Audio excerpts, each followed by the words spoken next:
നമ്മുടെ ഓരോ ജില്ലയിൽ നിന്നുള്ള പ്രതിനിധികൾ എണ്ണം സൂചിപ്പിക്കുകയുണ്ടായി. അതിൽ കുറഞ്ഞു പോകാൻ പാടില്ല. അത് എണ്ണം തികയ്ക്കാൻ വേണ്ടി നമ്മൾ ആരെങ്കിലും അങ്ങനെ കൊണ്ടുവന്നിട്ട് കാര്യമില്ല. അത് നമ്മൾ പ്രത്യേകം ശ്രദ്ധിക്കേണ്ടതാണ്.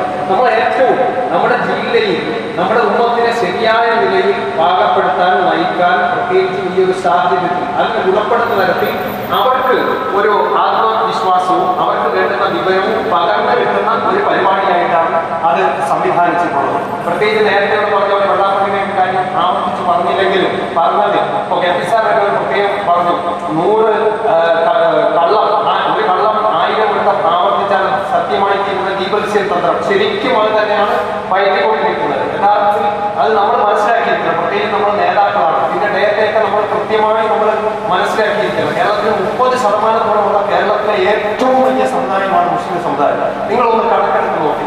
ഏത് മന്ത്രിസഭ വന്നു കഴിഞ്ഞാൽ നമ്മുടെ പ്രാതിനിധ്യം എത്ര, നമ്മുടെ എംഎൽഎമാരുടെ എണ്ണം എത്ര, നമ്മുടെ സർവകലാശാലയിലെ വൈസ് ചാൻസലർമാരുടെ കണക്ക് പരിശോധിക്കും. ഗവൺമെന്റ് സെക്രട്ടറിമാർ ഈ കേരളം രൂപം കൊണ്ടതിന് ശേഷം ഇതുവരെ 48 ചീഫ് സെക്രട്ടറിമാർ കടന്നുപോയി.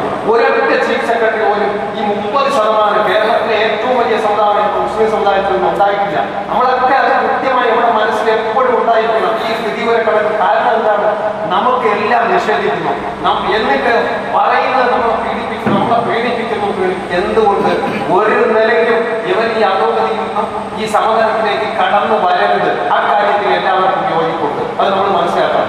അതിൽ എല്ലാവർക്കും യോജിപ്പുണ്ട്. ഇപ്പൊ തന്നെ ഈ കള്ളപ്രചരണം നവോത്ഥാന സമിതിയുടെ അധ്യക്ഷനായിട്ടുള്ള സർക്കാരിന്റെ ഒരു സ്പോൺസേഡ് ഒരു സംവിധാനമാണ് നവോത്ഥാന സമിതി എന്ന് പറഞ്ഞാൽ. ഞാൻ രാഷ്ട്രീയം പറയല്ല, പക്ഷെ നമ്മളെല്ലാ കാര്യങ്ങളും മനസ്സിലാക്കിയിരിക്കണം. എല്ലാ രാഷ്ട്രീയക്കാരും ഈ കൊടുവഴി കങ്കരാട് എന്ന് പറയുന്നത് കുറച്ചൊക്കെ കാര്യമുണ്ട്. അത് നിൽക്കട്ടെ.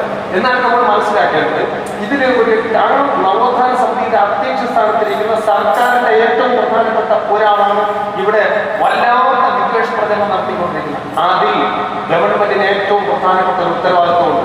ഇത് അവാസ്തവമാണ് ഈ പറയുന്നത്. ഇത് തെറ്റിദ്ധാരണ പ്രശ്നമാണ്.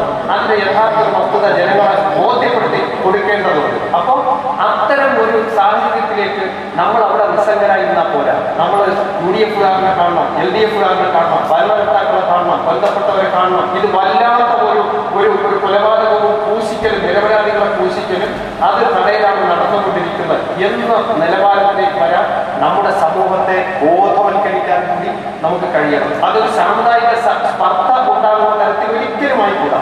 സാമുദായികമായി സൗഹാർദ്ദം ഊട്ടിയുറപ്പിക്കാൻ നമുക്ക് ഏറ്റവും നന്നായി സാധിക്കണം. അതിന് ഒന്നാമത്തെ പരിഗണന കൊടുക്കണം.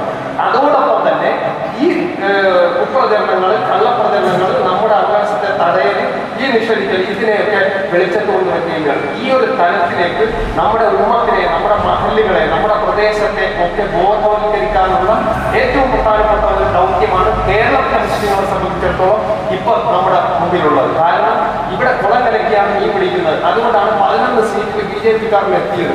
ഈ 11 നിന്നും 71 എത്താൻ അധിക ദൂരം വേണ്ട, അധിക സമയവും വേണ്ട എന്ന് തിരിച്ചറിയാൻ നമുക്ക് സാധിക്കണം.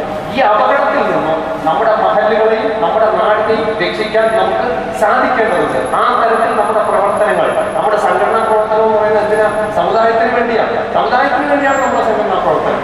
അപ്പോൾ അതില് ആ ഒരു ദൗത്യം നിർവഹിക്കാൻ നമുക്ക് സാധിക്കണം. അതിന് മഹല്ലുകളാണ് അതിന്റെ ഏറ്റവും പ്രധാനപ്പെട്ട അടിസ്ഥാന ഘടകം എന്ന് പറയുന്നത്.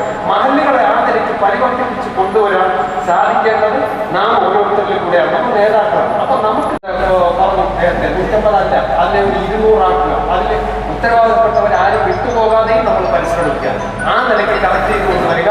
അവിടെ ഒരു സമയബന്ധിതമായി തന്നെ പരിപാടികൾ നടക്കും. പലരും കൂടെ ആശങ്ക പങ്കുവച്ചു. അതൊരു സാമ്പ്രദായികമായി നിസ്കരിക്കാൻ പോയപ്പോഴും വന്നപ്പോഴും ഒക്കെ ഒരു സാമ്പ്രദായികമായ രൂപത്തിലായി പോകുമ്പോൾ വിഷയാന്തരങ്ങളുടെ സമയം കിട്ടാതെ വരുമോ? അങ്ങനെയൊന്നും വരാൻ പാടുമില്ല. അതിൽ നേതാക്കളായിട്ടുള്ള നമ്മളെല്ലാവരും ശ്രദ്ധിക്കുക. വളരെ കൃത്യമായി 2 പേര് പങ്കെടുക്കുന്നുണ്ട്. ഒന്ന് നേരത്തെ പറഞ്ഞ സുലൈമാൻ മേൽപ്പത്തൂർ, അത് മഹല്ല് ശാക്തീകരണവുമായി ബന്ധപ്പെട്ട അഡ്വക്കേറ്റ് ഹാരിസ് ബീരാൻ രാജ്യസഭയിലേക്ക് ഇപ്പോൾ കടന്നു വന്ന നമുക്കറിയാം. അദ്ദേഹത്തിന് രാഷ്ട്രീയത്തിനപ്പുറം ഏത് വിഷയവും വളരെ കൃത്യമായി അധികാരികളുടെ മുമ്പിൽ, നീതിപീഠത്തിന്റെ മുമ്പിൽ ഒക്കെ സമർപ്പിക്കാൻ വളരെ പഠനത്തിന്റെ പിൻബലത്തോടുകൂടി കെൽപ്പുറ്റ ഒരാളാണ്. അപ്പൊ അദ്ദേഹം നിലവിലുള്ള സാഹചര്യങ്ങളെ പറ്റി, ഈ ഒരു പശ്ചാത്തലത്തെ പറ്റി, അപ്പോൾ നമ്മൾ ശ്രദ്ധിക്കേണ്ട കാര്യങ്ങളെ പറ്റി, നമ്മുടെ മഹല്ലുകളെ ആ നിലയ്ക്ക് ക്രമീകരിക്കേണ്ടതിനെ പറ്റിയൊക്കെ കൃത്യമായ ഒരു വിശദീകരണം ഇൻഷാ അല്ലാഹ് അദ്ദേഹവും നടത്തും. അങ്ങനെ 2 പ്രധാനപ്പെട്ട സെഷനുകളുണ്ട്. പിന്നെ ഇതിനൊരു അലങ്കാരം എന്നുള്ള നിലയ്ക്ക് ഒരു ഉദ്ഘാടനമോ അല്ലെങ്കിൽ സമാപനമോ അത് ഇതിന്റെ ആത്മാവിനെ ബാധിക്കാത്ത തരത്തിൽ, ഇതിന്റെ ഏറ്റവും പ്രധാനപ്പെട്ട പ്രോഗ്രാമിനെ ബാധിക്കാത്ത തരത്തിലുള്ള ഒരു ഉദ്ഘാടന പരിപാടിയോ സമാപന പരിപാടിയോ ഒക്കെ നടക്കും. അതിലേക്കാണ് നേതൃതലത്തിൽ ചർച്ച നടന്നിട്ടുള്ളത്. അത്തരത്തിലാകാൻ കുറച്ചും തൗഫീഖ് ചെയ്യട്ടെ. എല്ലാവരും ആ നിലയ്ക്ക് എല്ലാവരുടെയും മനസ്സിൽ 100 ഐഡിയ ഉണ്ട്.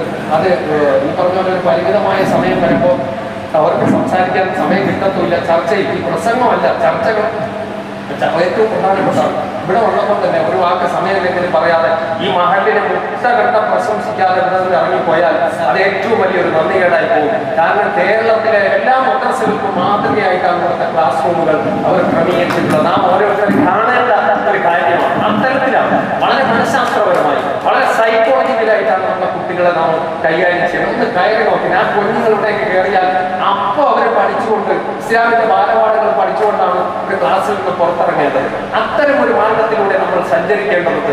ആ നിലയ്ക്ക് നമ്മുടെ പാഠ്യ പദ്ധതികളടക്കം നമ്മുടെ എല്ലാ സംവിധാനങ്ങളെയും നാം പരിവർത്തിപ്പിക്കുകയും വിശാലമാക്കുകയും ചെയ്യേണ്ടതുണ്ട്. നമ്മുടെ എല്ലാവരുടെയും ആ നേതൃത്വത്തിലേക്ക് പോലും ഈ ചിന്തകൾ ഉണ്ട്, എല്ലാവർക്കും ഉണ്ട്. പക്ഷേ അതിനെ പ്രായോഗികവൽക്കരിച്ച് തന്നെ കാട്ടിക്കൊടുത്ത ഇവിടെ തന്നെ നമ്മുടെ ഈ പരിപാടി തിരഞ്ഞെടുക്കാൻ സാധിച്ചത് ഏറ്റവും വലിയ ഒരു സന്തോഷമാണ്. അതിന് മുൻകൈയെടുത്ത നല്ലൊരു ആതിഥേയത്വം ഈ പരിപാടിക്ക് ചെയ്ത പത്തനംതിട്ട ജില്ലാ കമ്മിറ്റിയെ കൂടി അഭിനന്ദിച്ചുകൊണ്ട് ഈ മഴ വെള്ളത്തിനിടയിൽ എല്ലാവർക്കും എത്തിച്ചേർന്ന എല്ലാവരും ആ ഒരു പങ്കാളിത്തത്തിലുള്ള സന്തോഷം രേഖപ്പെടുത്തിക്കൊണ്ട് നിർത്തുന്നു.